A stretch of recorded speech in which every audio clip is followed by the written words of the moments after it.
الحمد لله رب العالمين حمدا كثيرا طيبا مباركا فيه يا ربنا لك الحمد كما ينبغي لجلال وجهك وعظيم سلطانك وأصلي وأسلم على أفضل الأنبياء وسيد المرسلين نبينا محمد وعلى آله وصحبه أجمعين আমরা সিরাত নবীর আলোচনার মধ্যে ছিলাম। রাসূলুল্লাহ সাল্লাল্লাহু আলাইহি ওয়াসাল্লামের সাথে যায়েনব রাদিয়াল্লাহু তাআলা আনহার শাদী হয়েছিল এবং সেই উপলক্ষে হিজাবের আয়াত নাজিল হয়েছে, পর্দার আয়াত নাজিল হয়েছে। এর আগে এরকম পর্দার ব্যবস্থা ছিল না। নবী করিম সাল্লাল্লাহু আলাইহি ওয়াসাল্লাম ঘরে ঢুকতেন, ওনারা বিবিরা সহ একসঙ্গে খাওয়া দাওয়া করতেন। আপনাদের কাছে শুনে খুব অদ্ভুত লাগবে। এটা তখন ইসলামের শরীয়ত তো আস্তে আস্তে কমপ্লিট হয়েছে, তাই না? স্বাভাবিকভাবে ইসলামের আগে সামাজিকভাবে যেভাবে চলাফেরা করতেন সেভাবে করে এসেছিলেন। মহিলা পুরুষরা এক টেবিলে বসে খেয়ে বা এক বড় প্লেটে একসঙ্গে একই প্লেটে খেতেন। এরকম যে একটা ঘটনা আসবে। আনাস রাদিয়াল্লাহু আনহু ওনার খাদেম যিনি ছিলেন রাসূলুল্লাহ সাল্লাল্লাহু আলাইহি ওয়াসাল্লামের বয়সের দিক থেকে কম ছিলেন, টিন এজার বালক তিনি। তখন তিনি বলেন যে যখন যায়েনব রাদিয়াল্লাহু আনহার বিয়েতে তিনি ওলিমা করলেন, দাওয়াত দিলেন, সবাই খাওয়া দাওয়া করলো। খাওয়া দাওয়া করার পর অনেকে অনেকক্ষণ ধরে বসে গল্প গুজব করছেন। রাসূলুল্লাহ সাল্লাল্লাহু আলাইহি ওয়াসাল্লাম ঘরে ঢুকছেন, গল্প গুজব করতে ভালোই লাগছে, বাড়িতে মনে চায় না আর কি। তো ফাতাইমু সুম্মা জালাসু ইয়াতাহাদ্দাসুন, বসে বসে গল্প গুজব করছে। নবী করিম সাল্লাল্লাহু আলাইহি ওয়াসাল্লাম কয়েকবার উঠার মতো ভান করলেন, একটু নড়াচড়া করলেন, দেখি যে তাদের উঠার কোনো লক্ষণ নাই। ওনারা তো খেয়াল করছেন না যে ওনার এখন রেস্টের দরকার। কিন্তু কিছু লোকে বুঝতে পেরে উঠে গেল, বাকি তিনজন থেকে গেল, ওনারা আর উঠেনি না। রাওয়ায়াতে আসছে তখন নবী করিম সাল্লাল্লাহু আলাইহি ওয়াসাল্লাম ওনাদেরকে রেখেই চলে গেলেন, ওনার অন্যান্য বিবিদের ঘরে ঘুরে আলাপ করলেন, সালাম খোঁজ খবর নিলেন। প্রথমে আয়েশা রাদিয়াল্লাহু আনহা ঘরে গেলেন, যায়েনব রাদিয়াল্লাহু আনহুকে ওনার আলাদা ঘরে রেখে তো গেলেন। আসসালামু আলাইকুম আহলাল বাইত ওয়া রাহমাতুল্লাহ, এভাবে সালাম দিতেন। আসসালামু আলাইকুম আহলাল বাইত ওয়া রাহমাতুল্লাহ অর্থ হচ্ছে সালাম আমার ঘরওয়ালারা এবং আল্লাহর রহমত তোমাদের প্রতি। তো ওনার সালামের জবাব দিচ্ছেন আয়েশা রাদিয়াল্লাহু আনহা, ওয়া আলাইকুস সালাম ওয়া রাহমাতুল্লাহ। ওনারা এইভাবে সালাম দিলেন, জবাব দিলেন। আর বলেন কাইফা ওয়াজাদতা আহলাক বারাকাল্লাহু লাক, যে আপনার ফ্যামিলি কেমন পাইলেন, নতুন সংসার, আল্লাহ তাআলা আপনার মধ্যে বরকত দান করুন। এইভাবে কিছু খোঁজ খবর নেওয়া হলো। এভাবে নবী করিম সাল্লাল্লাহু আলাইহি ওয়াসাল্লাম প্রত্যেক বিবির ঘরে গেলেন। নতুন বিবির ঘরে ওনার সঙ্গে বসবাস করার আগে সবাইকে তিনি এক চক্কর ঘুরে আসলেন, সবাইকে এভাবে সালাম দিলেন, সবাই একই তরিকা ওনাকে উত্তর দিলেন। এরপরে তিনি আবার আসলেন, এসে দেখেন যে ওরা আর এখনো বাইর হয় না। তারপরে শেষ পর্যন্ত কোন ক্রমে বহুত কষ্টে তারা বাকি এই দুইজন তিনজন যারা ছিল শেষে বের হলো। আমি দৌড়ে গিয়ে খবর দিলাম, ইয়া রাসূলুল্লাহ সাল্লাল্লাহু আলাইহি ওয়াসাল্লাম মেহমানরা চলে গেছেন। তখন তিনি ঘরে আসেন, সেই ঘরেই আসলে যায়েনব রাদিয়াল্লাহু তাআলা আনহা ছিলেন। এবং ওই সময় আয়াত নাজিল হয়ে গেল, এই হিজাবের আয়াত নাজিল হলো, পর্দার আয়াত নাজিল হয়ে গেল। সূরা আল আহজাবের 53 নম্বর আয়াত নাজিল হয়ে গেল। আউযু বিল্লাহি মিনাশ শাইতানির রাজীম। ইয়া আইয়ুহাল্লাযীনা আমানু লা তাদখুলু বুয়ুতান নাবিয়্যি ইল্লা আন ইউযানা লাকুম ইলা তুআমিন গায়রা নাযিরিনা ইনাহ ওয়ালাকিন ইযা দুঈতুম ফাদখুলু ফাইযা তুঈমতুম ফান্তাশিরু ওয়া লা মুস্তা'নিসিনা লিহাদীস ইন্না যালিকুম কানা ইউযিন নাবিয়্যা ফায়াস্তাহয়ী মিনকুম ওয়াল্লাহু লা ইয়াস্তাহয়ী মিনাল হক وَإِذَا سَأَلْتُمُوهُنَّ مَتَاعًا فَاسْأَلُوهُنَّ مِنْ وَرَاءِ حِجَابٍ ذَلِكُمْ أَطْهَرُ لِقُلُوبِكُمْ وَقُلُوبِهِنَّ। অর্থ হলো, হে ঈমানদারগণ, তোমরা নবীর ঘরে প্রবেশ করো না, নবীর ঘর সমূহের মধ্যে ঢুকো না যতক্ষণ না তোমাদেরকে অনুমতি দেওয়া না হয়েছে। বিনা অনুমতিতে আর ঢুকো না। আর খাবার দাবারের জন্য যখন দাওয়াত দেওয়া হয় তখনই যাইও।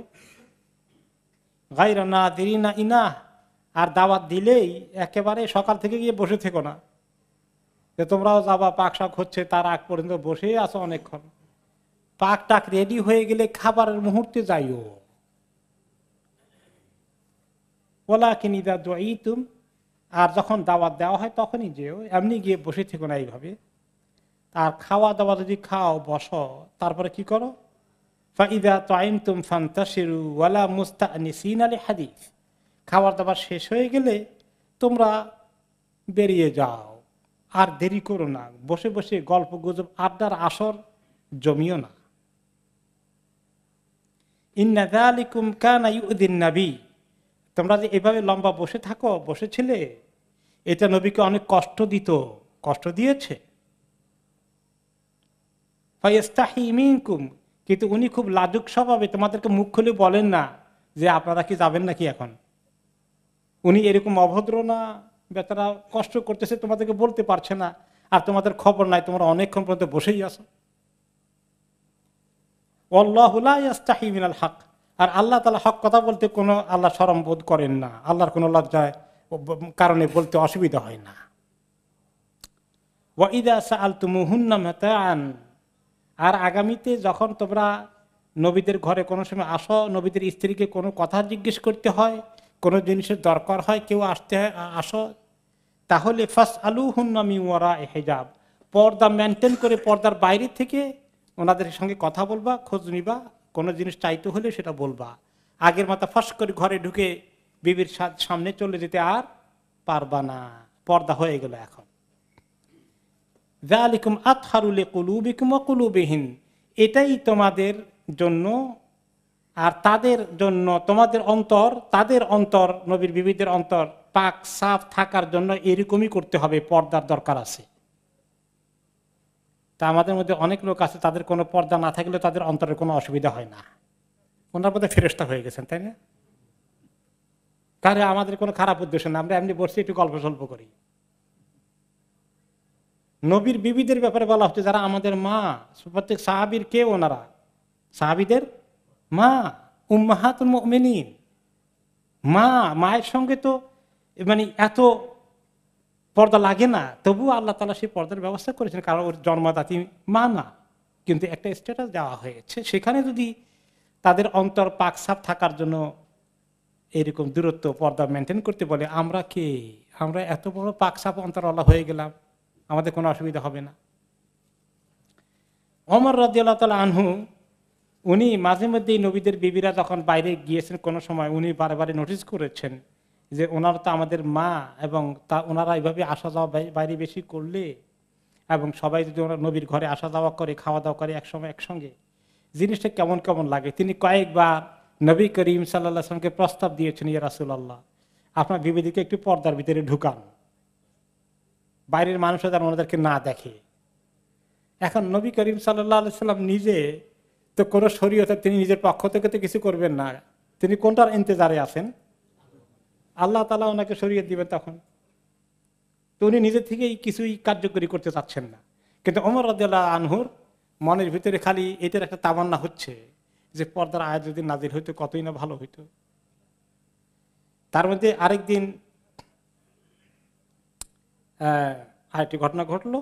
আসলে ওমর রাদিয়াল্লাহু তাআলা আনহুর কথা অনুযায়ী আল্লাহ তাআলা বেশ কিছু আয়াত নাজিল করেছেন। প্ল্যান আল্লাহ তাআলার আছে, এই নয় যে উনি না বললে আল্লাহ নাজিল করতেন না এটা, কিন্তু উপলক্ষগুলো এভাবে যে ওমর রাদিয়াল্লাহু তাআলা আনহু মনে যেন ওনার কথার উপলক্ষে নাজিল হলো। উনি কয়েকবার বলেছেন, ইয়া রাসূলুল্লাহ ইয়াদখুলু আলাইকাল বাররু ওয়াল ফাজির, আপনার ঘরে কত মানুষ আছে, কিছু নেককার আসে, কিছু আছে উল্টা পাল্টা মানুষ, সবাই আপনার ঘরে ঢুকে।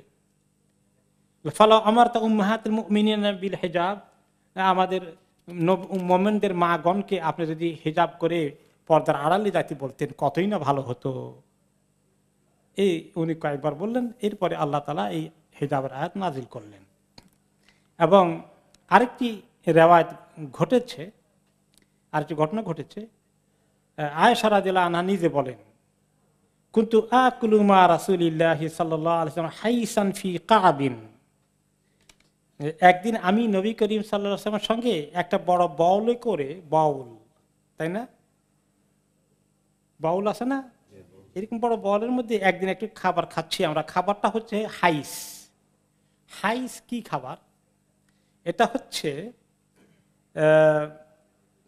তামার, আকেত এবং সামান, খেজুরের সঙ্গে পনির, চিজ এবং ঘি মিক্স করে এক ধরনের হালুয়ার মতো তৈরি করেন ওনারা। এটা খুব একটা অভিজাত খাবার, খুব পছন্দনীয় খাবার। ওনারা মাঝে মধ্যে খেতেন। মোস্ট অফ দ্য টাইম তো খেজুরি বেশি খেতেন, সব বেলায় রুটি পেতেন না। আর ভাতের তো প্রশ্নই আসে না, কোথায় চাল পাবেন ওনারা।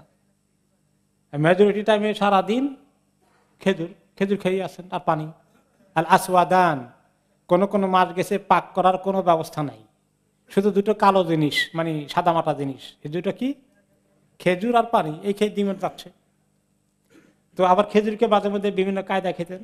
তার মধ্যে একটা হলো হাইস, যার অর্থ হচ্ছে চিজ, পনির এবং ঘি খেজুরের সঙ্গে মিক্স করে মাখিয়ে এই এক ধরনের একটা খাদ্য তৈরি হতো। এটা খাচ্ছিলাম ওনার সাথে, এটা বড় বড় করে। ফামার ওমর রাদিয়াল্লাহু আনহু, ওই সময় ওমর রাদিয়াল্লাহু আনহু পাশে দিয়ে যাচ্ছিলেন। উনি বোধহয় নবী করিম সাল্লাল্লাহু আলাইহি ওয়াসাল্লাম একটু কথা বলতে চেয়েছেন বা সালাম কালাম হয়েছিল। তো নবী করিম সাল্লাল্লাহু আলাইহি ওয়াসাল্লাম ওনাকে ইনভাইট করলেন, আসো আমাদের সঙ্গে খাওয়ায় যোগ দাও, খাওয়ায় শরীক হও। তো ওনার কথা তো আর ফেলতে পারেন না, খেতে বসছেন। তো একই বল থেকে আমরা তিনজনে খাচ্ছি সামনাসামনি বসে, তখনও পর্দার আয়াত নাজিল হয়নি। ওমর রাদিয়াল্লাহু আনহু, রাসূলুল্লাহ সাল্লাল্লাহু আলাইহি ওয়াসাল্লাম, মা আয়েশা রাদিয়াল্লাহু আনহা। তো খাইতে গিয়ে বলেন যে আসাবাত ইসবাহু ইসবাই, এক পর্যায়ে আমরা হাত দিতে নিতে যাচ্ছি, আমার হাতের আঙ্গুল ওমর রাদিয়াল্লাহু আনহুর হাতের আঙ্গুলের সঙ্গে লেগে গেল, টাচ হয়ে গেল। এটার পরে ওমর রাদিয়াল্লাহু আনহু বললেন হাস হাস, বলে এইভাবে, ইস, মানে একটা যেন বিপদ ঘটে গেলে মানুষ যেরকম একটা আওয়াজ দেয়, হাস করে আওয়াজ দিলেন তিনি। তারপরে তিনি একটা মন্তব্য করলেন ওমর রাদিয়াল্লাহু আনহু, লাউ উতা ফি কুন্না মা রাআত কুন্না আইনুন, যদি আল্লাহ তাআলা আমার কোনো দোয়া শুনেন, আমার কোনো অনুরোধ রক্ষা করেন, তাহলে আশা করছি আগামীতে আর অচিরেই হয়তোবা আল্লাহ তাআলা যদি মেহেরবানি করে কবুল করেন, তাহলে আপনাদেরকে, নবীদের, আমাদের মাগুলোকে এইভাবে আর কেউ দেখতে হবে না দুই চোখ দিয়ে, এবং মানে হাত লাগার প্রশ্ন আর যেন না হয়। আমি আল্লাহর কাছে এই দোয়া করছি যদি আল্লাহ কবুল করেন। তিনি এই দোয়া করলেন, যে তারপরে অল্প সময়ের ভিতরেই এই হিজাবের আয়াত নাজিল হয়ে গেল।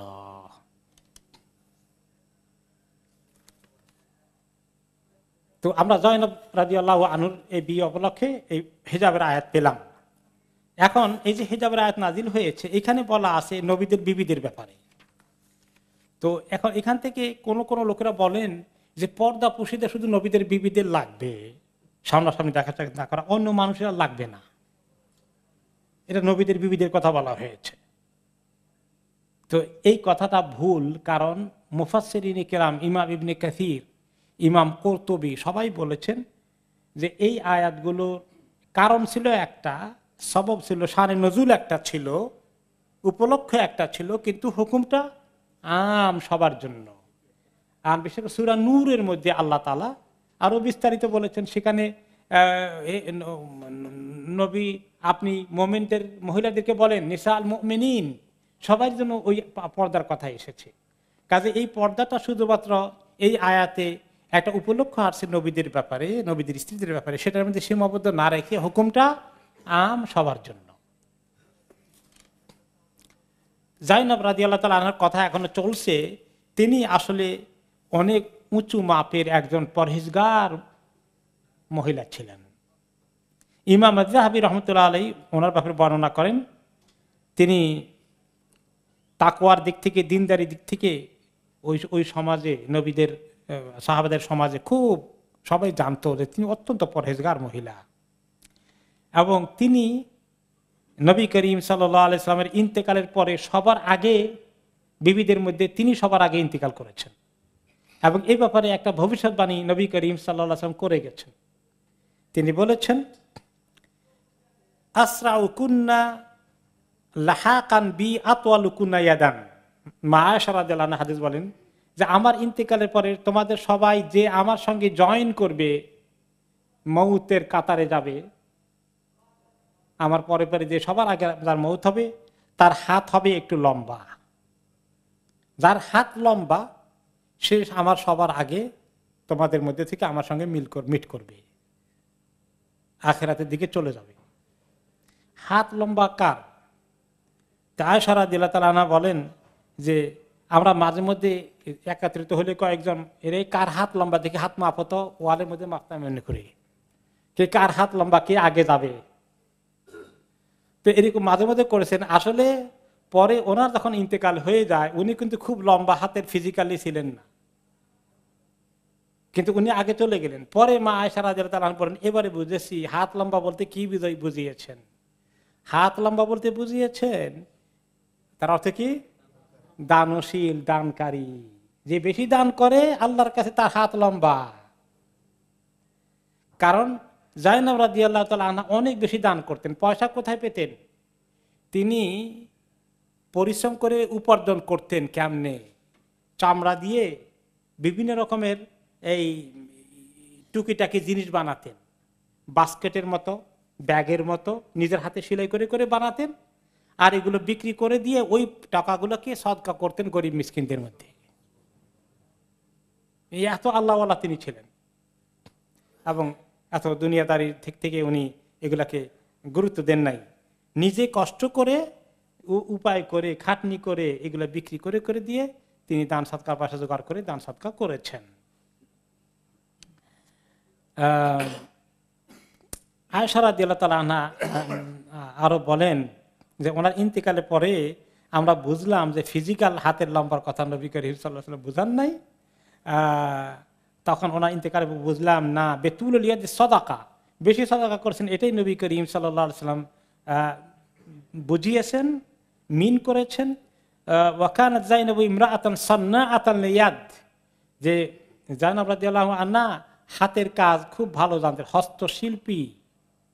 হস্তশিল্পের খুব ওস্তাদ ছিলেন, এক্সপার্ট ছিলেন, নিজের হাতে কষ্ট করে বানাচ্ছেন। তাদবাগু ওয়া তাখরিজু ওয়া তাসাদাক্কু বিহি ফি সাবিলিল্লাহ, চামড়া দিয়ে এবং খেজুরের পাতার বিভিন্ন জিনিস দিয়ে তিনি বিভিন্ন টুকরি ইত্যাদি বানিয়ে বানিয়ে বিক্রি করে করে সেই পয়সা তিনি আল্লাহর রাস্তায় বেশি করে দান করতেন। এরপর আয়েশা রাদিয়াল্লাহু তাআলা একটা হাদিসে বলেন আরসালা আজওয়াজুন নবী সাল্লাল্লাহু আলাইহি ওয়াসাল্লাম যায়নাব বিনতে জাহাশ, ওকে, যে জায়নাবের অবসর কানা তুসামিনি মিনহুন্না ফিল মানজিলাতি ইনদা রাসূলিল্লাহ, যে আমার সঙ্গে অন্য আমার যারা নবী করিম সাল্লাল্লাহু আলাইহি ওয়াসাল্লাম বিবিরা ছিলেন, সতীন যারা ছিলেন, তারা সবাই জানতো যে আমার সঙ্গে কম্পিটিশন করার মতো বিভিন্ন দিক থেকে স্ট্যাটাস কার আছে বেশি? জায়নাব রাদিয়াল্লাহু আনহা। কারণ কুরাইশ বংশের এবং নবী করিম সাল্লাল্লাহু আলাইহি ওয়াসাল্লাম স্বয়ং ফুফাতো বোন, সব দিক থেকে ওনার শান আমার সঙ্গে একটু কম্পিটিশনের মতো বেশি। কিন্তু আমি বলতে চাই, আয়েশা বললেন যে তার ব্যাপারে যে তিনি দ্বীনের দিক থেকে মানে অসম্ভব তাকওয়ার অনুসারী ছিলেন, তাকওয়াশীল ছিলেন, এবং কথাবার্তা বলার ক্ষেত্রে তিনি কোনো বাড়িয়ে কখন চড়িয়ে কিছু বলতেন না, যা কথা বলতেন হক কথা বলতেন, সত্য কথা বলতেন। এবং তিনি সবার সঙ্গে সম্পর্ক বজায় রাখার ক্ষেত্রে খুব ভালো সম্পর্ক বজায় রাখতেন। একটুখানি মানুষের মধ্যে দুই কথা হয়ে গেলে যে দেন দরবার করে কথাবার্তা কম বলা বা এড়িয়ে চলা এগুলো ছিল না। সদাকার দিক থেকে তিনি আমাদের সবার মধ্যে অগ্রসর ছিলেন এবং কষ্ট করে পরিশ্রম করার দিক থেকেও তিনি বেশি পরিশ্রম করতেন, যে ওই সদকার পয়সা জোগাড় করার জন্যে। এভাবে তিনি ইবাদতের দিক থেকেও আল্লাহর ইবাদতে অনেক মত্ত থাকতেন। তবে শুধুমাত্র একটা জিনিস ছিল যে ওনার একটু উল্টাপাল্টা কিছু দেখলে একটু মেজাজ গরম হয়ে যেত খালি।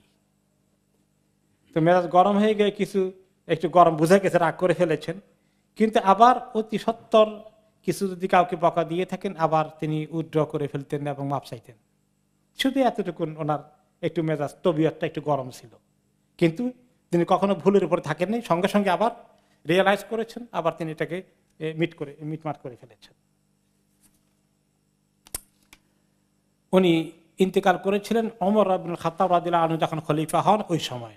তখন ওনার বয়স ছিল 53 বছর। এবং ওনার যখন ইন্তেকাল হয়ে যায়, এই প্রথমে তো খাদিজা রাদিয়াল্লাহু আনহা ইন্তেকাল হয়েছে মক্কায়, তখন তো কেবল নবুয়তের অল্প সময়। মদিনায় আসার পরে সাহাবীদের নিয়ে মদিনার সমাজ গঠনের পরে কোনো বিবির আর ইন্তেকাল হয় নাই নবী করিম সাল্লাল্লাহু আলাইহি ওয়াসাল্লাম জীবদ্দশায়। এখন ইন্তেকাল হওয়ার পরে ওমর রাদিয়াল্লাহু আনহু বুঝতে পারলেন না যে কি করব। এখন তিনি বললেন যে নবীর বিবিদেরকে তো এমন সম্মান করতে হবে, তাদেরকে যদি জানাজায় নিয়ে আসা হয় এভাবে তাদের বডিটা, এটারও তো সবাই দেখে ফেলবে, তো এটা ঠিক হবে কি না।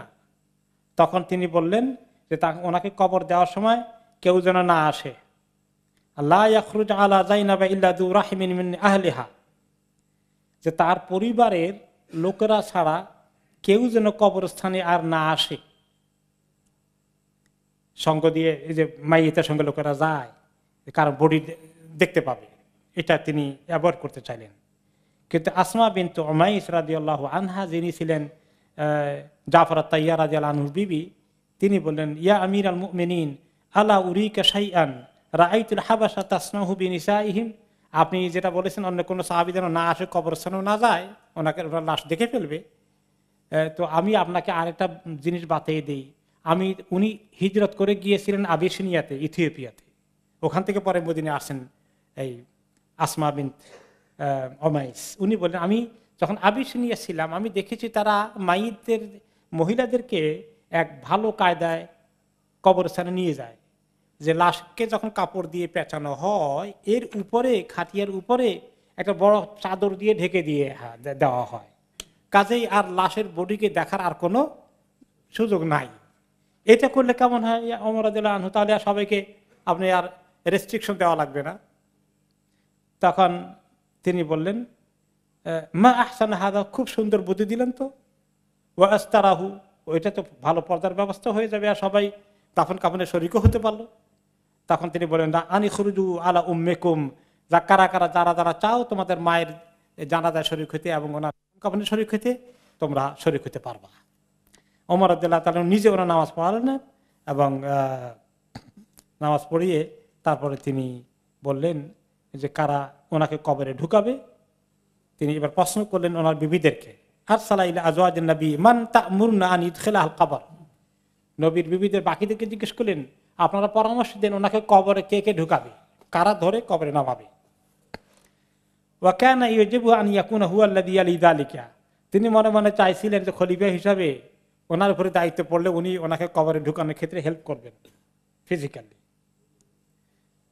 তো ওনাদের কাছে খবর পাঠালেন, কিন্তু ওনারা উত্তর দিলেন ওনাদের কাছে, উনজুর মান কানা ইয়ারাহা ফি হায়াতিহা ফালিয়াকুন হুয়া আল্লাযী ইদখিলুহাল কবর, আপনি দেখেন ওমর কারা কারা ওনার সামনে মাহরাম হিসাবে জিন্দা অবস্থায় দেখা করেছিল তারাই ওনাকে কবরে ঢুকাবে।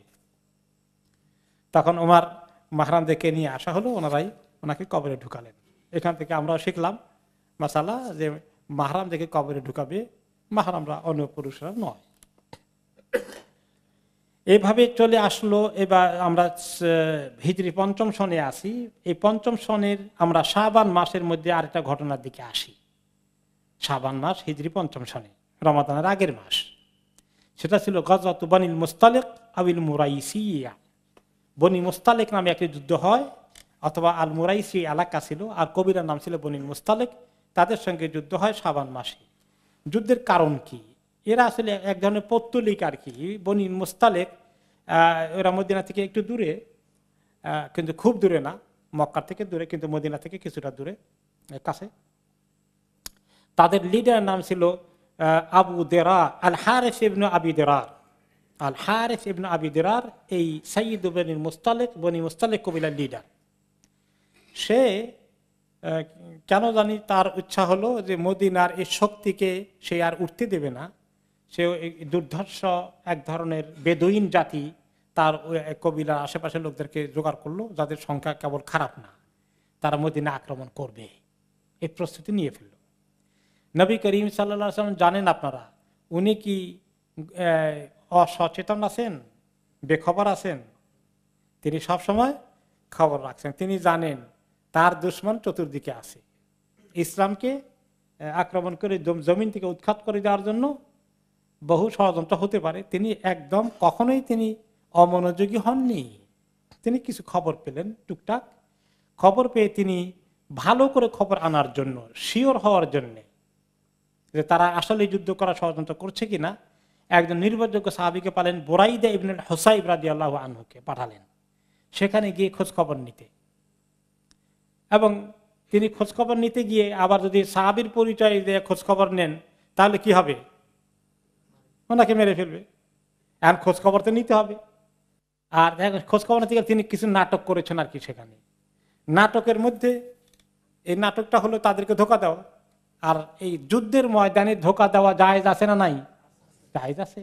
হাদিসে নবী করিম সাল্লাল্লাহু আলাইহি ওয়াসাল্লাম বলেছেন, আল হারবু খুদা, যুদ্ধ হচ্ছে ট্রিক, যুদ্ধ হচ্ছে দুশমনকে ধোঁকায় ফেলে দেওয়া। এখন আপনার টার্গেট হচ্ছে দুশমনকে এদিক থেকে আক্রমণ করবেন, কিন্তু আপনি দেখাচ্ছেন আপনি ওই দিকে যাচ্ছেন, ওখান থেকে ঘুরে আসবেন যাতে তারা টের না পায়। অতর্কিত আক্রমণ করলে উইন করার সম্ভাবনা বেশি। তিনি যখন হিজরত করতে গিয়েছিলেন মদিনার রাস্তা দিকে বাইরে গেছিলেন, প্রথমে উল্টা বিপরীত দিকে গেছেন, অনেক ঘুরে ঘুরে ঘুরে ঘুরে ঘুরে তারপরে মদিনায় গেছেন। তাহলে এইভাবে জায়গা মতো কি করতে হয়, ট্যাকটিক, এরকম স্ট্র্যাটেজি নিতে হয়। নবী করিম সাল্লাল্লাহু আলাইহি ওয়াসাল্লাম সাহাবাদেরকেও সে ট্রেনিং দিয়েছেন। তো বুরাইদা ইবনে হুসাইব রাদিয়াল্লাহু আনহু গেলেন তাদের ওখানে। হারিস ইবনে দিরার তার কবিলার সঙ্গে দেখা হলো, কথাবার্তা বলল। গিয়ে দেখলো যে তারা অনেক লোকজন তৈরি করে ফেলেছে, তাদের সরঞ্জামাদি রেডি, তারা ট্রেনিং নিচ্ছে যুদ্ধের জন্য। তো উনি হঠাৎ করে ওখানে গেলে ওর লিডার বলল, মানির রাজুল, এই লোকটা কে রে, চিনি না, কোথেকে আসে, এই আগন্তুককে। ওনাকে ডাকা হলো। তো তিনি গিয়ে বললেন, আরে আমি তো আপনাদেরই লোক। আবার কোন জায়গার লোক, কোন আশেপাশেই থাকি, বেশি দূরে না। ওকে, তো কি মনে করে আসছো তুমি? বলল যে আমি তো আসছিলাম যে শুনছি আপনারা নাকি ওই যে মদিনায় যিনি আছেন ওনার ব্যাপারে একটা নাকি যুদ্ধ করার চিন্তা করতেছেন। আমি তো চিন্তা করছিলাম আপনাদের সঙ্গে জয়েন করব, তাকে এখান থেকে কিভাবে সমূলে উৎপাটন করা যায় এই খোঁজ খবর নেওয়ার জন্য আসছি। আমি তো এই ব্যাপারে আপনাদের সঙ্গে আপনাদের টিমে যোগ দিতে ইচ্ছুক। তো আমি শুধু একলা না, আমার সঙ্গে আরো লোকজন আছে, আপনারা এগ্রি করলে, আমাকে পারমিশন দিলে আমি গিয়ে আমার লোকজন নিয়ে আপনাদের সঙ্গে জয়েন করব, সেই জন্য আসি। তা হারেস বলল, ফানাহনু আলা যালিকা, আরে সেই সিদ্ধান্তটি আমরা নিচ্ছি, তুমি দেখো না প্রস্তুতি হয়ে গেছে আমাদের, তুমি জয়েন করো, ভালো কথা। ফাআজ্জাল হাযা আলাইনা, তাহলে জলদি করো আমার লোকজন নিয়ে আসো, তাহলে যাই। তিনি নিরাপত্তা সহকারে বাইরে হয়ে গেলেন। এরপরে তিনি বললেন, আরকাবুল আন ওয়া আতিকুম বিজামইন কাসীর মিন কওমি, আমি এখনই যাচ্ছি, আমার বিশাল বাহিনী নিয়ে আসবো, আমি এখনই উঠি। তাহলে তারা খুব খুশি হয়ে গেল যে ওই বেচারা, আমরা তো নিজেরাই প্ল্যান করছিলাম, সে যদি আর একটা বেশ কিছু লোকজন নিয়ে আসে ভালোই, আমাদের সংখ্যা ভারী হয়ে যাবে। নবী করিম সাল্লাল্লাহু আলাইহি সাল্লামের কাছে তখন গিয়ে খবর দিলেন, আর খবরের কিছু বাকি আছে এখন, একেবারে সাক্ষাৎ প্রমাণ দলিল সহ। তিনি চিন্তা করলেন তারা মদিনা আক্রমণ করার আগে, তাদের প্রস্তুতি কমপ্লিট করার আগে এখন আমাদের কাজ হবে কি, তাদেরকে অ্যাটাক করে ফেলা। নবী করিম সাল্লাল্লাহু আলাইহি সাল্লাম জলদি করে তিনি 700 বাহিনীর সাহাবীদেরকে নিয়ে রওনা হয়ে গেলেন। 30টা ঘোড়া ছিল ওনাদের সঙ্গে। এখন ঘোড় সবার 30 জন। শাবান মাসের তারিখ যাওয়ার পরে 3য় তারিখের দিনে ওনারা রওনা করে দিলেন। শাবান মাসের 3 তারিখে রওনা করে দিলেন হিজরি 5ম সনের। তাদের সঙ্গে দেখা গেল যে মুনাফিকদের দলও আসলো। মুনাফিকদের মধ্যে হচ্ছে আব্দুল্লাহ ইবনে উবাই ইবনে সালুল, বড় মুনাফিক, যে সেও জয়েন করেছে এবারে। আর কেন জয়েন করেছে সেটা তার উদ্দেশ্য কিন্তু ভালো না, যাই হোক পরে আসতেছি সেটা। নবী করিম সাল্লাল্লাহু আলাইহি সাল্লাম মদিনার মধ্যে ওনার নায়েব ঠিক করে আসলেন আবু যর রাদিয়াল্লাহু আনহুকে, আবু যর গিফারি রাদিয়াল্লাহু আনহুকে, কোন রিওয়ায়াতে যায়েদ ইবনে হারিসা রাদিয়াল্লাহু আনহুকে ওনার গভর্নর বা ওনার স্থলাভিষিক্ত করে আসলেন, মদিনা দায়িত্ব দিয়ে রওনা করে দিলেন বনি মুস্তালিকদের কাছে। আর ইতিমধ্যেই বনুল মুস্তালিকও আবার ওই তাদের লিডার হারিস, সেও কিন্তু তার গোয়েন্দা পাঠিয়েছে মদিনার দিকে, দেখো তো তারা কি করতেছে, তাদের খোঁজ খবর নাও, নিয়ে আসো আমার কাছে। একটা গোয়েন্দা পাঠালো।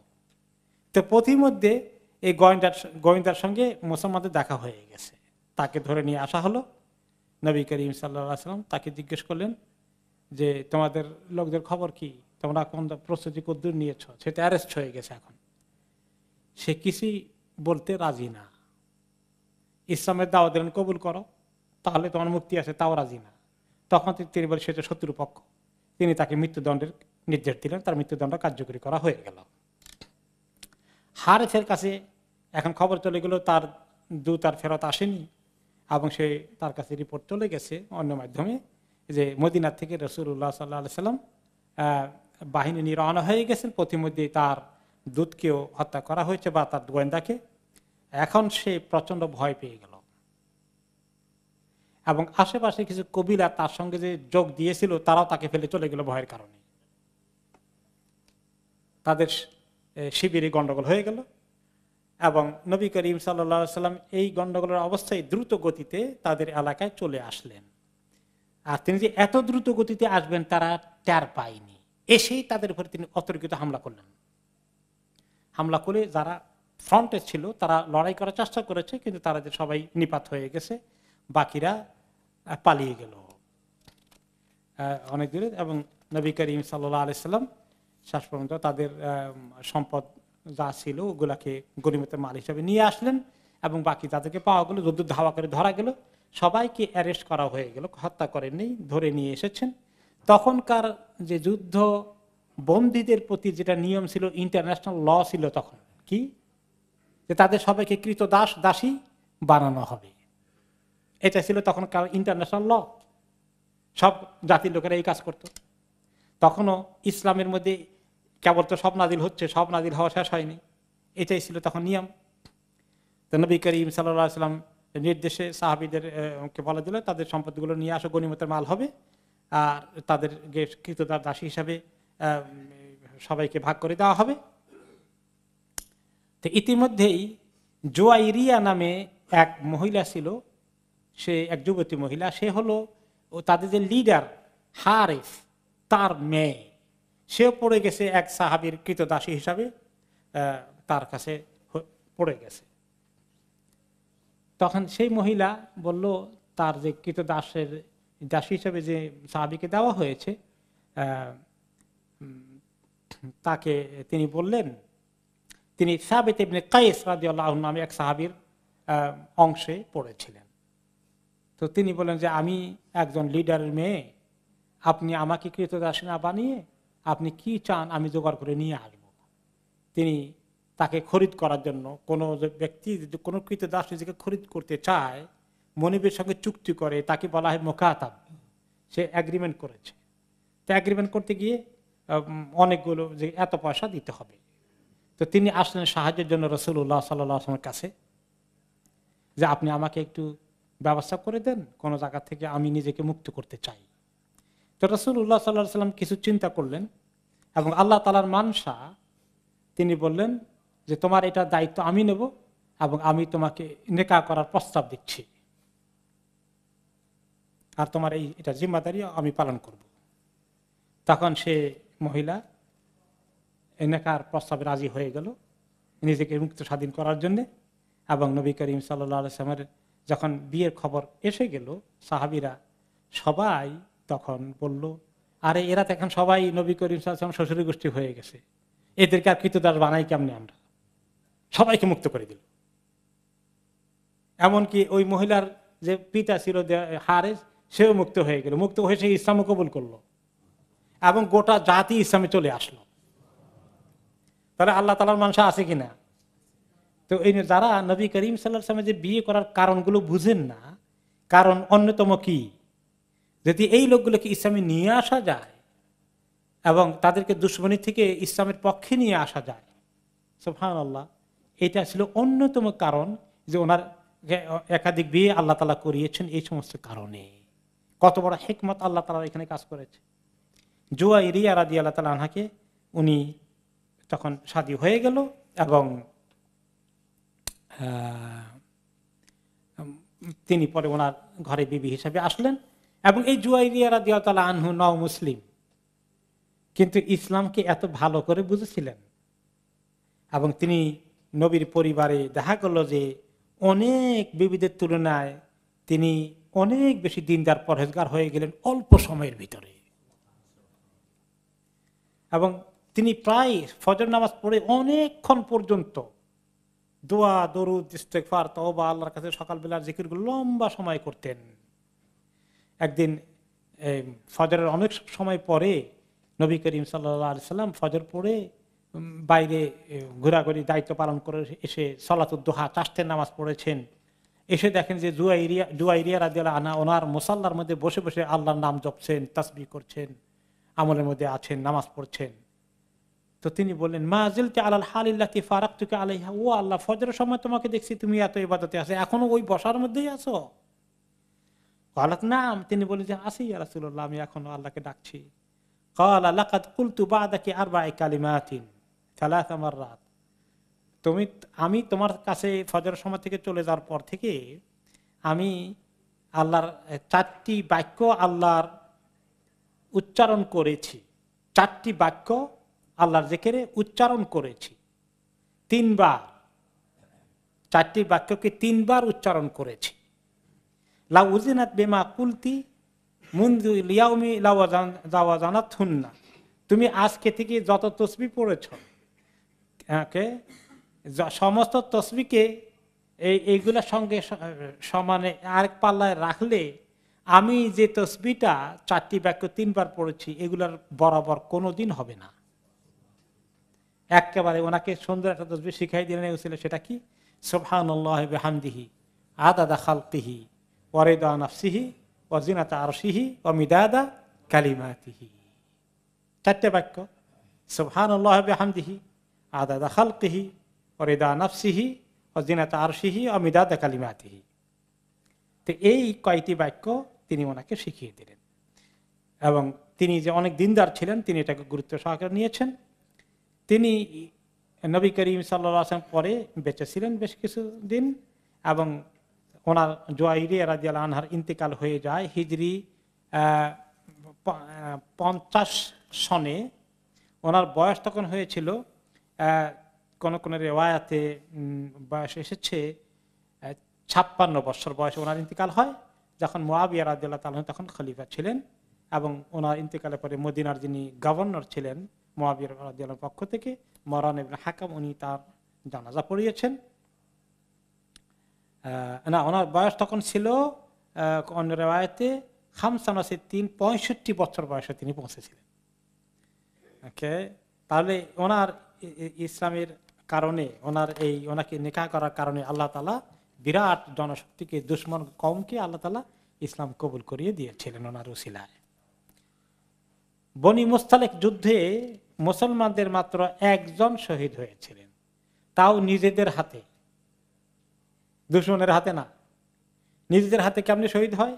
হিশাম ইবনে সুবাবা নাম ছিল যিনি ইন্তিকাল করেন, তিনি বনি কালব ইবনে আউফের মদিনার আরেক আনসারি যিনি ওবাদা ইবনে সামিতের কবিলার লোক, উনি মনে করেছিলেন, চিনতে পারেন নাই, হিশাম ইবনে সুবাবাকে মনে করেছিলেন যে এই বনি মুস্তালিক গোষ্ঠীর লোক, এইটা মনে করে ওনাকে কতল করে ফেলেছেন।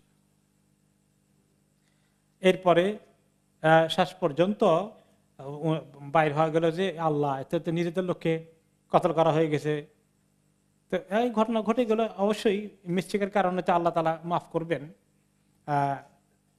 তো অতঃপর ওনার মক্কা থেকে ওনার ভাই সুবাবা আসছিলেন, ওনারা মদিনা না আসলে মক্কার অরিজিনালি, ইনি হিজরত করে চলে আসছিলেন। তো মক্কা থেকে ওনার ভাই মক্কায় ছিল, তিনি তখনও কাফির, আর যে ভাই মারা গেছেন হিশাম, তিনি মুসলিম হয়ে হিজরত করে আসছেন এবং বনি মুস্তালিকের যদি বাই মিস্টেক ওনার ইন্তেকাল হয়ে যায়, আল্লাহ তাআলা ওনাকে শাহাদাতের মর্যাদা দিলেন। তো এখন সে মক্কা থেকে চলে আসলো মদিনায় খবর পেয়ে, এবং সে ইসলাম কবুল করার ভান করলো। ইসলাম কবুল করে মদিনায় আসলো, এসে নবী করিম সাল্লাল্লাহু আলাইহি ওয়াসাল্লাম বললেন যে ইতু মুসলিমান ও যে ইতুকে আতলুবু দিয়া তাকে, আমি ইসলাম কবুল করেছি, আর আমার ভাইকে যে বাই মিস্টেক হত্যা করা হয়েছে, এটা আপনাদের তরিকা অনুযায়ী, আরব দেশের তরিকা, তখনও শরীয়ত এটা আমল ছিল যে দিয়ত দিতে হয় 100 উট বা সমপরিমাণ মূল্য। আমি সেটা দাবি করতে আসছি, ইসলাম কবুল করছি। যদি কাফের হতো তাহলে ওনার দাবি কি দেওয়া হতো না, তো সে মুসলিম হয়ে গেল, এটা দাবি করলো। কুতিলা খাতাআন, বাই মিস্টেক তাকে হত্যা করা হয়েছে। তখন নবী করিম সাল্লাল্লাহু আলাইহি সাল্লাম তাকে ওই 100 উটের মূল্য পরিশোধ করে দিলেন, কারণ এটা তার হক হয়ে গেছে এটা মনে করে। এরপরে সে কিছুদিন থাকলো মদিনায়, খুব লম্বা সময় থাকলো না, আর অপেক্ষায় থাকলো যে তাকে হত্যা করেছে বাই মিস্টেক তারে কিভাবে প্রতিশোধ নেবে। এবং ঠিকই মদিনায় কয়েকদিন থেকে কায়দা মতো যে ভাই তাকে হত্যা করেছিলেন বাই মিস্টেক, ভুলবশত, তাকে রাত্রেবেলায় গোপনে হত্যা করে চট করে পালিয়ে মক্কা চলে গেল। তাহলে বোঝা গেল সে আসলে ইসলাম কবুল করেনি, অন্তর থেকে ভান করেছিল। দুইটা কাজ হাসিল করলো, পয়সাও পাইলো, রক্তমূল্য রক্তপণ, আর এটা কি হলো, হত্যার প্রতিশোধ নিয়ে ফেললো। ওকে, মক্কা চলে গেল। তো নবী করিম সাল্লাল্লাহু আলাইহি ওয়াসাল্লাম পরে তিনি তার এই বিশ্বাসঘাতকতার কথা যখন খবর পেলেন, এই সাহাবীটাকে কতল করে সে চলে গেল, তিনি বললেন যে আমি যদি আল্লাহ মক্কা কোনোদিন আমাকে আমার কবজায় এনে দেয় তাকে কোনোদিন ক্ষমা করব না। কাবার গেলাপ ধরে লটকে থাকলেও তাকে রেহাই দেওয়া হবে না। পরে কি হয়েছে মক্কা বিজয় পর তার ঘটনা, সেটা মক্কা বিজয়ের পরে আসবে ইনশাআল্লাহ। এরপরে থাকলো বনি মুস্তালেকের যুদ্ধ শেষ হয়ে গেল, ওনারা মদিনার দিকে আসছেন, কিন্তু মুনাফিকদের এখন একটা চক্রান্ত, তারা উদ্দেশ্য, আব্দুল্লাহ ইবনে উবাই সহ যে মুনাফিকরা এসেছিল তাদের উদ্দেশ্য ছিল কিছু উল্টাপাল্টা কাজ করা। তারা আসলে যুদ্ধ জিহাদের জন্য আসেনি, যে কিভাবে মদিনার এই লোকগুলোর মধ্যে কোনো ফিতনা সৃষ্টি করা যায় কিনা, তাদের ভিতরে ঢুকে গ্রুপের মধ্যে লাগিয়ে দেওয়া যায় কিনা, তাদের মধ্যে ঐক্য নষ্ট করা যায় কিনা, এইরকম একটা ফন্দি করে তারা এসেছিল। তো ওখানে থাকা অবস্থাতেই বা পথের মধ্যে কোনো এক জায়গায় যখন বিশ্রাম নিচ্ছিলেন, কোনো এক জায়গায় পানি আছে, ঝর্ণার মতো বা কুয়ার মতো আছে, সেখানে পানি উঠাতে গিয়ে একজন আনসারি আর একজন মুহাজিরি সাহাবীর মধ্যে একটু কেমন জানি, একজন আনতে গেছে আরেকজনের গায়ে ধাক্কা লেগে গেছে। ধাক্কা লাগার কারণে উনি আবার পাল্টা ধাক্কা দিয়েছেন, একটুখানি এরকম হয়ে গেছে আর কি। মনে করছেন সে ইচ্ছা করে ধাক্কা দিয়েছে, হয়তোবা ধাক্কাটা ইচ্ছা করে দেন নাই, এমনি লেগেছে। সে মনে করছে কিরে আমার ইচ্ছা করে ধাক্কা দিল কেন, তুমি একটা ধাক্কা দিয়েছেন। তো এটা করতে গিয়ে এখন একজন মুহাজির একজন আনসারি, তো মুহাজির লোকগুলো বললো দেখো আমার মুহাজির মনে করে আমাকে অ্যাটাক করেছে, আর সেই আনসারি বলে যে আনসারিরও কই সেই মুহাজির আমাকে এখন অ্যাটাক করেছে। তো তারা উভয় গ্রুপকে ডাকলো, তোমরা আসো, উভয়কে ডাকতেছে। এটা এক ধরনের কি হয়ে গেল, রেসিজম এসে গেল, এক ধরনের জাতিগত দাঙ্গার দিকে নিয়ে যাচ্ছে। হঠাৎ করে শয়তান তো সুযোগ নেওয়ার জন্য আছে। তো নবী করিম সাল্লাল্লাহু আলাইহি ওয়াসাল্লাম শুনলেন, যখন ওনার কাছে খবর আসলো তিনি বললেন দৌড়ে গিয়ে, মা বালু দাওয়াল জাহিলিয়া, কি হলো, জাহিলি স্লোগান কেন শুনি, জাতীয়তার স্লোগান, আঞ্চলিকতার স্লোগান, এই আঞ্চলিকতার স্লোগান কেন দিয়েছ, অথবা গোষ্ঠীগত স্লোগান, দুই কওমের স্লোগান কেন এটা হলো, দাউহা ফাইন্নাহা মুনতিনা, খবরদার এগুলো ছেড়ে দাও, এগুলো হলো পচা দুর্গন্ধযুক্ত জাহিলি আবর্জনা ময়লা, এগুলা নিয়ে ঘাটাঘাটি কখনো করো না। লিয়ানসুরির রাজুল আখাহু যালিমান আও মাজলুমান, তোমরা তোমাদের পক্ষের লোকে আওয়াজ দিয়েছে তার পক্ষে দৌড় দিবা, তোমার যে আওয়াজ তোমার পক্ষের লোক হলে সে জালেম হলেও সাহায্য করো, মাজলুম হলেও সাহায্য করো। এটা তো জাহেলি স্লোগান ছিল, কিন্তু তোমরা এটা ইসলামী স্লোগান বানাও। কেমনে, জালেম হয়ে গেলে তার হাত থামিয়ে দাও, এই তুমি আমার পক্ষের লোক হলে হবে, কি হবে, তুমি তো অন্যায় করেছ। আর মাজলুম হয়ে গেলে অবশ্যই তুমি তোমাকে হেল্প করতে আসবা, কিন্তু না, জালেম হোক আর মাজলুম হোক উভয় অবস্থাতেই আমার গোষ্ঠীর লোক, আমার কওমের লোক, আমি তাকে হেল্প করব, এই ধারণা জাহিলি ধারণা, খবরদার এগুলো ছেড়ে দাও। তো এটা যখন তিনি বুঝাই দিলেন, আলহামদুলিল্লাহ সাহাবীদের মধ্যে আর অগ্রসর হন নাই, ওনারা বুঝতে পেরেছেন যে শয়তানে চট করে সুযোগ নিয়ে ফেলেছে। আর মুনাফিকরা এটা লাগাই দিয়েছিল, তারা কিন্তু ফাঁকি ইউজ করে দিয়েছিল।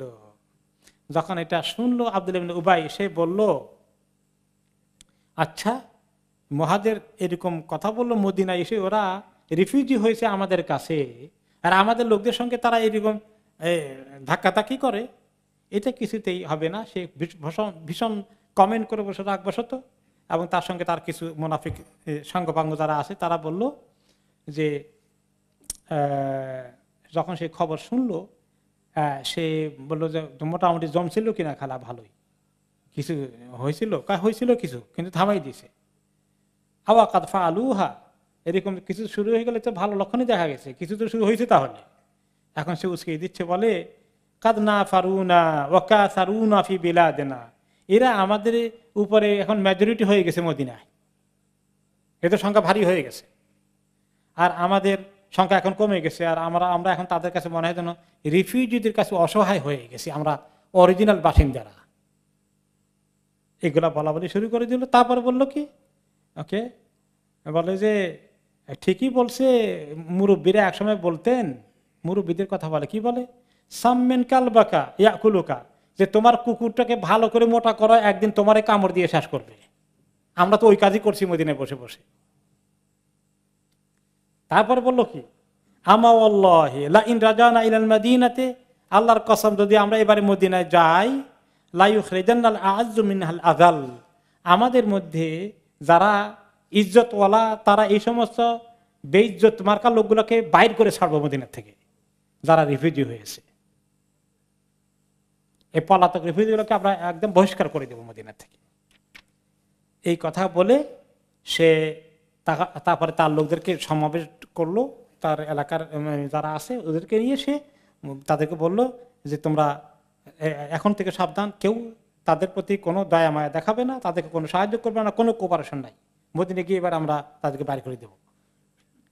খুব নিজের ক্ষোভ প্রকাশ করলো। যায়েদ ইবনে আরকাম রাদিয়াল্লাহু আনহু বাই মিস্টেক ওদের ভিতরে ছিলেন, সে খেয়াল করে নাই।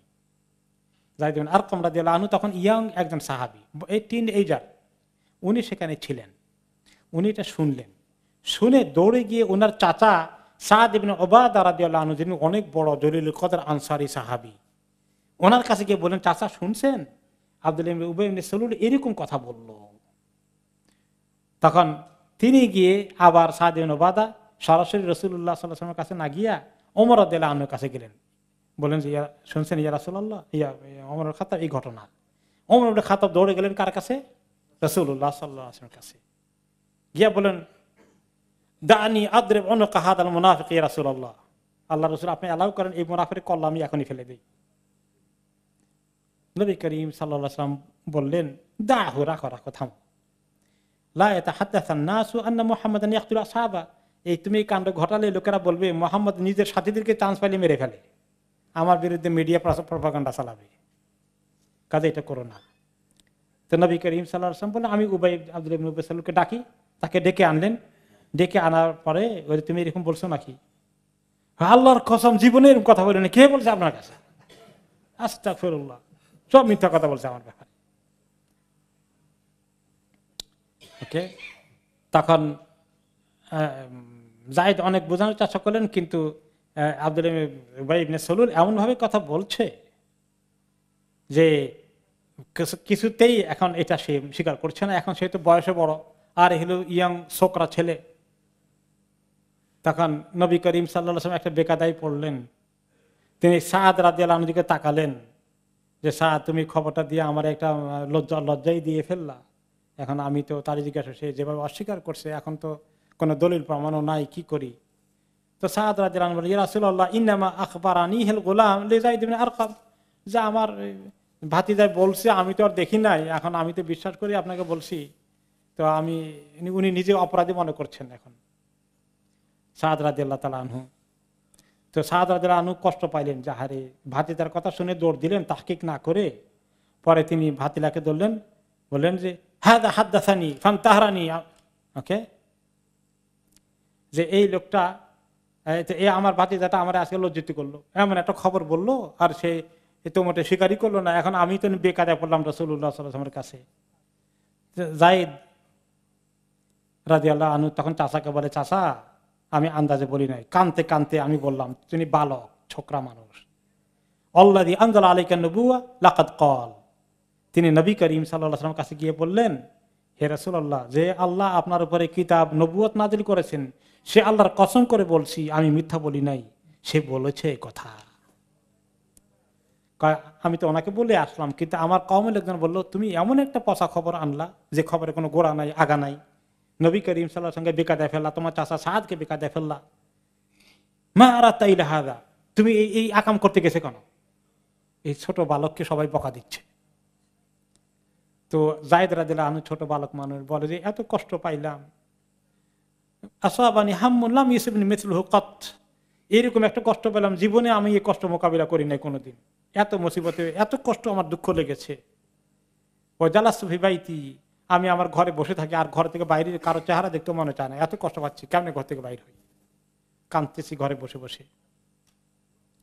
অকাল আম্মি মা আরাদতা ইলা আন কাযযাবাকা নবী ওয়া মা খাতাক, তুমি এমন একটা কাজ করলা, নবী করিম সাল্লাল্লাহু আলাইহি ওয়াসাল্লাম আমাকে বিশ্বাসই করলেন না, মনে আমি মিথ্যা প্রমাণিত হয়ে গেলাম ওনার সামনে, এবং তোমার ব্যাপারে ওনার ধারণাটা এখন কি হবে? এরপরে রাসূলুল্লাহ সাল্লাল্লাহু আলাইহি ওয়াসাল্লাম আর সেখান থেকে চলে আসলেন, ওকে সাহাবীদেরকে বুঝালেন যে দেখো তোমরা খবরদার এগুলা করো না, এই ষড়যন্ত্র করা হচ্ছিল। ওই যে আনসারী এবং মুহাজিরদেরকে তিনি ভালো করে বুঝালেন। ওকে, তারপরে ওই কথা উপলক্ষে আল্লাহ তাআলা কোরআন শরীফে আয়াত নাজিল করেছেন, পুরো সূরা আল মুনাফিকুন নাজিল হয়েছে আব্দুল্লাহ ইবনে উবাই এর ঘটনাকে নিয়ে। ওকে, কিভাবে নাজিল হলো? ওনারা তখন সফর হালতে আছেন, মদিনা থেকে আসতেছেন, পথিমধ্যেই এই ঘটনাটা ঘটে। বলেন যে আমি এক সময় হাঁটতে হাঁটতে আমরা টায়ার্ড হয়ে, নবী করিম সাল্লাল্লাহু আলাইহি সাল্লাম যখন সাহাবীদের মধ্যে এই আনসারী এবং মুহাজিরদের মধ্যে ওই যে দ্বন্দ্ব হয়ে গেল কুয়ার মধ্যে পানি উঠাতে গিয়া, এটা একটা জাতীয়তাবাদী চেতনা, খুব খারাপ বিষ। এটা উভয় গ্রুপের মধ্যে তিনি তো কিছু বুঝালেন, কিন্তু ভিতরে ভিতরে কিছু ফিসফিসানি আছে। তখন তিনি কি চিন্তা করলেন যে এটা সহজে থামবে না। তখন তিনি বললেন আমরা এখন চলতে থাকবো, থামবো না সহজে। হাঁটতে হাঁটতে দিনে হাঁটলেন, পুরো দিন পুরো রাত্র হাঁটলেন, ফজর পর্যন্ত কোনো রেস্ট নাই। তারপরে ফজর পড়ে আর কত গিয়ে দিয়েছেন ঘুম দিয়ে তারপরে উঠে ওই পরে উঠছেন। তো এই ঘুমের মধ্যে সুবিধা হয়েছে, এত লম্বা হাঁটতে গিয়ে হাঁটতে হাঁটতে এত টায়ার্ড হয়েছে, ওই বিষয় নিয়ে খুচুর খুচুর করা, ষড়যন্ত্র চলা, ভিতরে ভিতরে গল্প গুজব করা, কিছু জমানোর কোনো কায়দা হয় নাই। রাসূলুল্লাহ সাল্লাল্লাহু আলাইহি ওয়াসাল্লাম এত বুদ্ধিমানের কাজ করেছেন যে এই সুযোগ দেন নাই, কারণ বসে যদি রেস্ট নেয় তাহলে ফুসফুস করবে, এই দেখছো কি করছে, দেখে শয়তান চান্স নিবে, একদম পার হয়ে চলে গেলেন। তো এতে করে টায়ার্ড হওয়ার কারণে ওনারা এগুলো নিয়ে আলাপ করার আর সুযোগই হয় না। টায়ার্ড ওই অবস্থা কাহিল কি আলাপ করবে। এরপরে ফজর পড়ে যখন ঘুম দিছে, এমন ঘুম আর কারো কোনো খবর নাই। কথা আমিও ঘুম দিছি, ওই যায়েদ রাদিয়াল্লাহু আনহু বলতেছেন, যখন আমি ঘুম দিছি আর চিন্তা করতে একটু ঘুমিয়ে গেছি, তো এই অবস্থা দেখছি নবী করিম সাল্লাল্লাহু আলাইহি ওয়াসাল্লাম কিছুক্ষণ পরে এসে আমার কান মলা দিছেন, আদর করে কান মলা। আর আমি যখন চোখ খুলছি আমার দিকে থেকে মুচকি হাসি দিয়েছেন। এমন একটা হাসি দিলেন আমার দিকে তাকিয়ে যে আমার কাছে মনে হয়েছে সারা দুনিয়া যদি আমার জন্য কিয়ামত পর্যন্ত আমাকে বাদশা বানিয়ে দেওয়া হয়, আমি এই খুশি হব না। নবী করিম সাল্লাল্লাহু আলাইহি ওয়াসাল্লাম আদর করে কান মলা দিয়ে আমার দিকে যখন মুচকি হাসি দিলেন,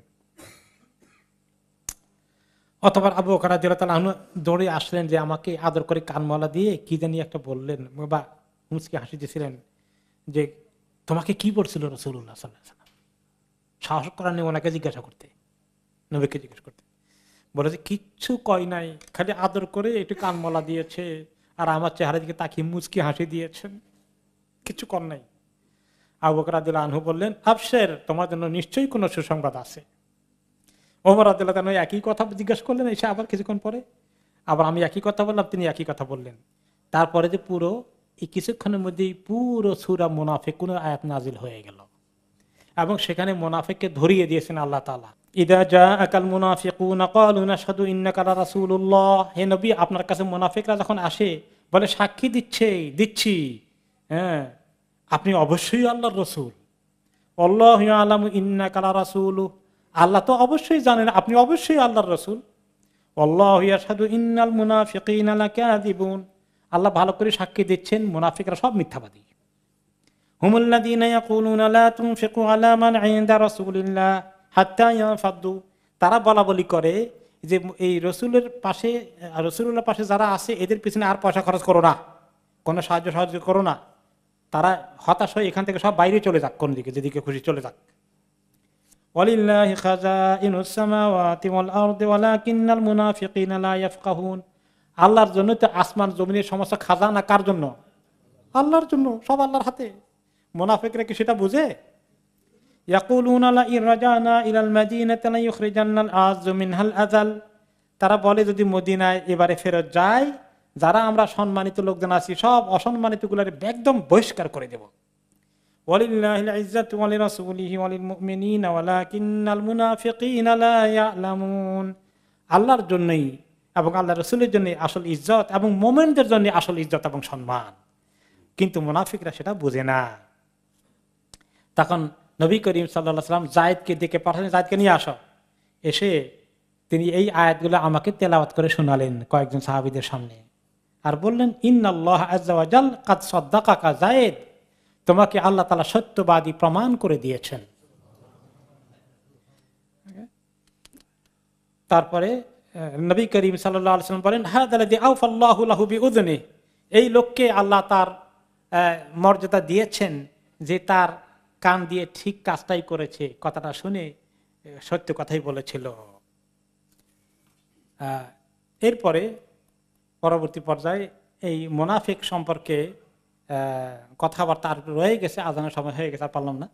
আমরা আব্দুল্লাহ ইবনে উবাই ইবনে সালুলের মৃত্যু কিভাবে হলো এবং ওনার ছেলে যিনি ভালো মুসলিম তিনি চাইছেন নবী করিম সাল্লাল্লাহু আলাইহি ওয়াসাল্লাম পারমিশন দিলে তিনি বাপকে হত্যা করে ফেলবেন, কিন্তু সেটা ঘটে নাই। এটা আমরা শুনবো আগামী সপ্তাহে ইনশাআল্লাহ তাআলা।